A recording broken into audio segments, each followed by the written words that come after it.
Now, in 1979, we decided that we are going to form a company. It was 3 of us. Now, the message here is that if we want to be sustainable, it's difficult. You must use Mandela's word, collectively. It is difficult to do things by yourself. So I said I want to be a millionaire. My cousin met a guy called Solicitor who came from Alexander, who said the same thing, that he wanted to be a millionaire. So one Sunday, my cousin let me and Soli meet. He said, you guys want to be millionaires. And is how I met Soli, with one thing that want to be millionaires. And my cousin was actually laughing at us. And then we decided then that we are not going to buy a shop. We said we're going to do something that's going to create a lot of wealth and employment. And those of you that come from the township, you know, the government was not building houses for black people in the townships. So, 79, we started building 2 rooms in a garage for extended family in the township. That's where we started, the 3 of us.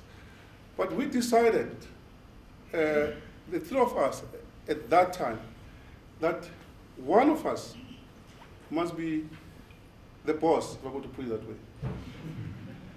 And we had equal shareholding, 33 1/3. That's what we do when we start businesses with partners. It's not the right thing to do. I wouldn't advise you to do that at this point in time. It must be the value that you are putting in the table plus the money. That's the real wealth. We decided that one must lead. And how we had a secret ballot, putting names, and then my name came out as a managing director. Fine. And then Soli became a sales director. He comes from sales. And Neti liked arithmetic, and he attempted BCom, so we said he's going to look after finance.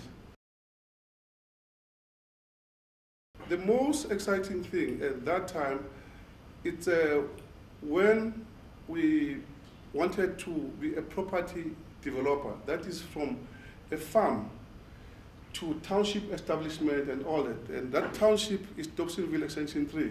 Those of you that knows, come from Soweto will know that. We were to develop from a farm. Now, to do that, that was 1982, somewhere there, you had to have 6.5 million for infrastructure alone, not the superstructure. Infrastructure, I mean roads, tar, and everything. Now, 6.5 million that time was a lot of money. And I think our joint net asset value, the 3 of us, could have been somewhere like 30 or 40 million, 40,000, no, allow yes, our NAV was maybe 40,000, and then going to borrow 6.5 million. Now, under normal circumstances, the business schools tells you that there is no way you can borrow so much money when you've got so much little. And that's where the challenge is.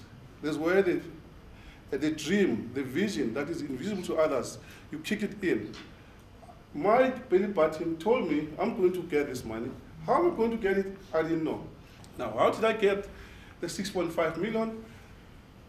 First, I went to, and I won't mention the bank's name because of, for personal reasons. And I gave the manager the application. I didn't know that his limit was 50,000 rands. He didn't tell me that his limit is 50,000 rands. He didn't say where to his limit with traders. So I gave him this thing proudly with cash flows, 6.5 million. He said, hey, that's good. He takes this thing, he puts it in the drawer. Now, for some reason, then I had to do a plan B. Now, plan B, I had to hit it from the top.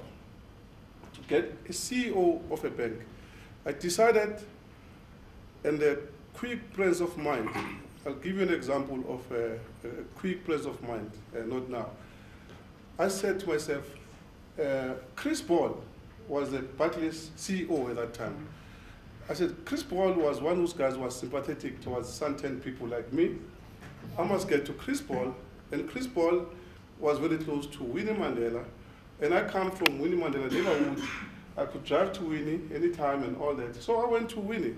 So I told Winnie that, I need 6.5 million. She was. You know, we're sitting in a veranda. She thought I'm smoking something green, very strong. 6.5 million.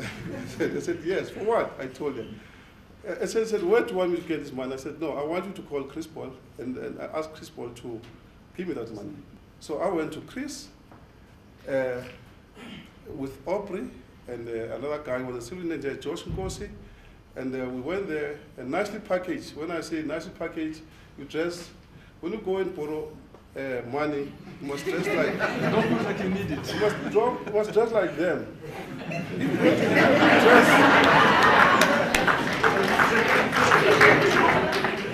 If your dress code is wrong, they will say, this man without a tie is going to waste my money. Doesn't know what to do. This man without a suit with a denim is going to waste my money. So that much I know about packaging yourself. So I was nice to package. And then to the point, I was not fancy, and that's also my style. We're asking for 6.5 million to do A, B, C, and D. We're in Dobsonville in Soweto.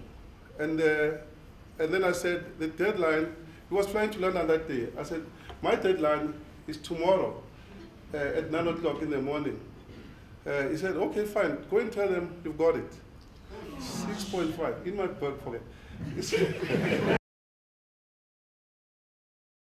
Then you went 2 weeks later to get some more. Then, after 2 weeks, then I got Anglo-American because they wanted to please certain people that time. They were balancing the act. There was a big school, Flairhof in Roodepoort. It was 4.5 million school. Anglo-American had a lot of construction company, but they told Don Ngube, can this school be built by blacks? And Don said, yes, we got them. They thought they were going to fail.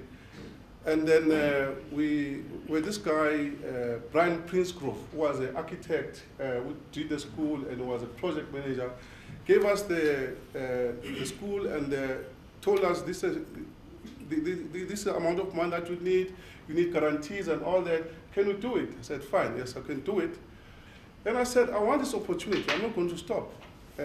Then what next? I went to the bank manager who put that proposal in my drawer. I went to his office because we banked with him. I'd met his boss when I flew first class to Hong Kong when I was in my late 20s. But I've lost his boss number. That was Dr. Conrad Strauss. So he gave me the number, I dialed. So I told him I want this money, so I dialed. I said, I want to see Dr. Conrad Strauss. He said, when? I said, today. He said, where are you? I said, I'm in Soweto.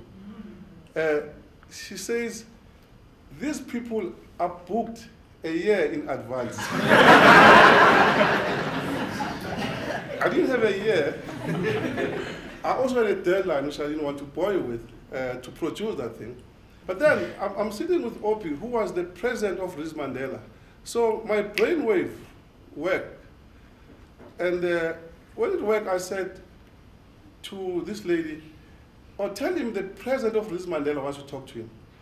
That lady had Mandela. And she said, okay, I'll see what I can do.